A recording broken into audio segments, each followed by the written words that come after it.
It's my honor to share the incredible work of everyone from Team Maya. Earlier, SB said it is such a challenging task to apply for a credit card in the Philippines. But the challenge won't end there. If you're in the 15% of the market that's credit card, you're always not delighted by anything that the credit cards industry is doing, right? Let's start with something as basic as card delivery. With most credit cards today, you cannot track the status of your card delivery, right? Most of the time, you're gonna get a cryptic SMS to say that your card is on the way. And most of the time, the courier will be there at your doorstep, and your card is there, and you're not there. So how's that? With Maya, you can track the status of your card from the app in real time, instantly, guys. And we work closely with our courier partners to make sure that they communicate with you and get your cards right away. How about tracking your rewards? So in other credit card companies, what do? You see, and it gets updated every end of the month or every cycle day when you receive your statement, right?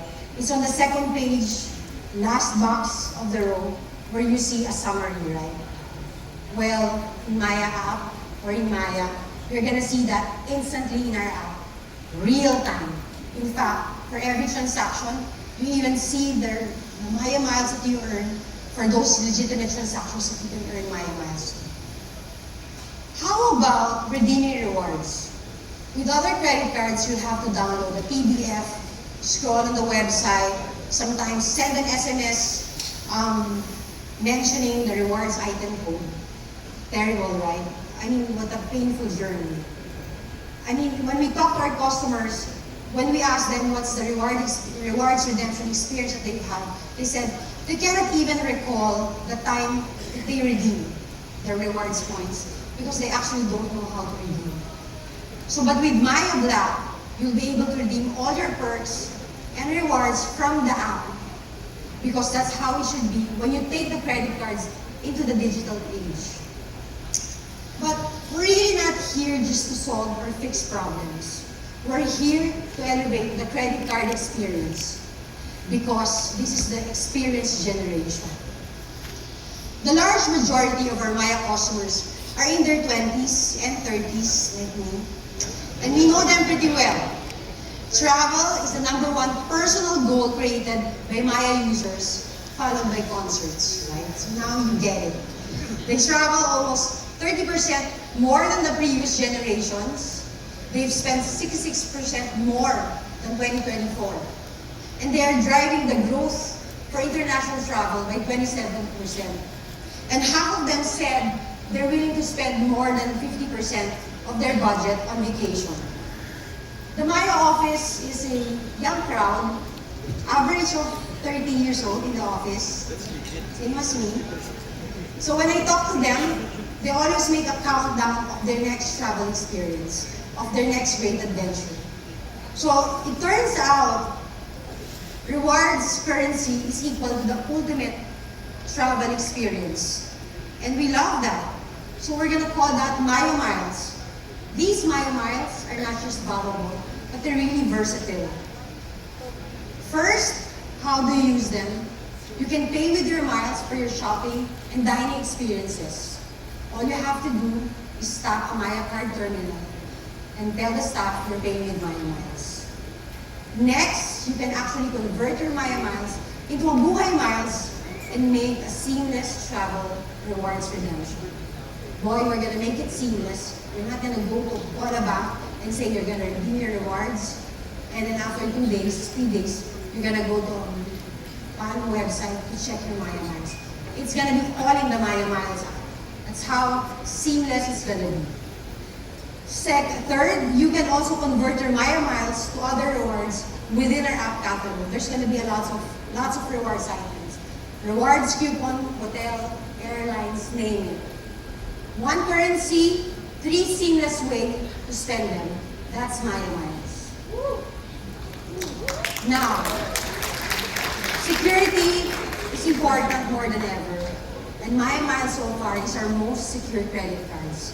It's the first physically numberless card.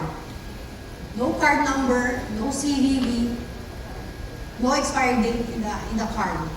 Why?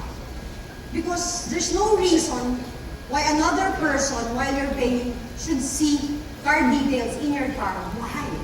I mean, all these things, you should only see them when you make online transactions, right? I mean, why would they want to see your card number? What's the point? Another thing is, remember that CVV at the back of your card, of your plastic card? The ones that you have now in your card. That's 3-digit, it's called CVV. That's permanent, right? But with Maya Black, we have that as a dynamic CVV found in your Maya app. And it changes every 24 hours, guys. In fact, that's underrated. Because whenever I use my rewards, whenever I use my app, my Maya app, for example, I go to Lazada, I tap the virtual card several times so that I can use multiple times of CVV. So, but if you just want to tap it once, use it several times a day for Shopee, Lazada, Grab, then you can use the same CVV. But if you want, you can press it multiple times. So that's how secure it is, guys. And finally, my favorite, Maya Black is powered by Maya Security Center, where you can set transaction limits, disable and enable transactions. One of my favorite features is the freezing of the app. So freeze it and nothing goes through. Unfreeze and you can use it again. So it's all instantaneous within the app. Now, what's something that elevates our travel experience, guys? Anybody? Complimentary access lounge, does that do it? Yeah? But most credit cards only offer local lounges. So what does that mean? Local, that's fine. There are other credit card issuers that offer international lounges that most of the time you will have to access them through a separate app or separate website. Again, we have to elevate the credit card experience with Maya Black. With Maya Black, you get international lounge access for almost all airports in the whole world. And all you have to do is show the QR which you can generate from the Maya app. Plus, it's really easy to find the lounge. You see, here, we're checking domestic lounge access, but I went to Seoul, and from the Seoul, I checked Seoul, and then it goes through all of the lounges available in the Seoul, and it's even including the nearest link.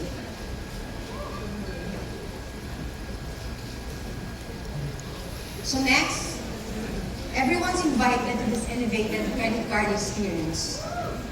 If you pass our credit ratings, then you'll be offered a card instantly in just a few taps. No paperwork, period.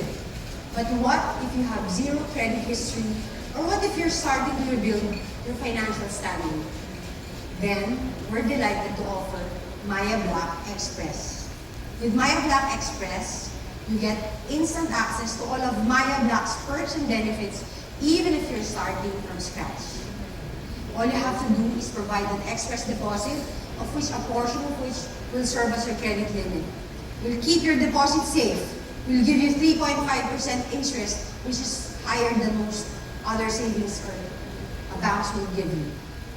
This will help folks starting out of scratch or over to use once they have their credit card used responsibly. We'll return the funds plus the interest and we'll give you a new credit limit. So that's what's gonna happen.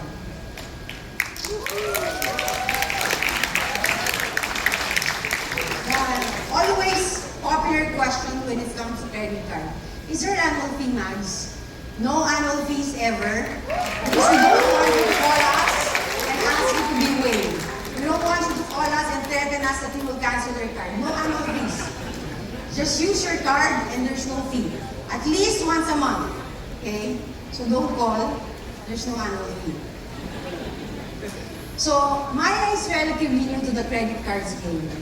But we are learning and iterating very quickly. We had been in soft launch 3 months ago with over 40,000 customers, giving us very valuable feedback.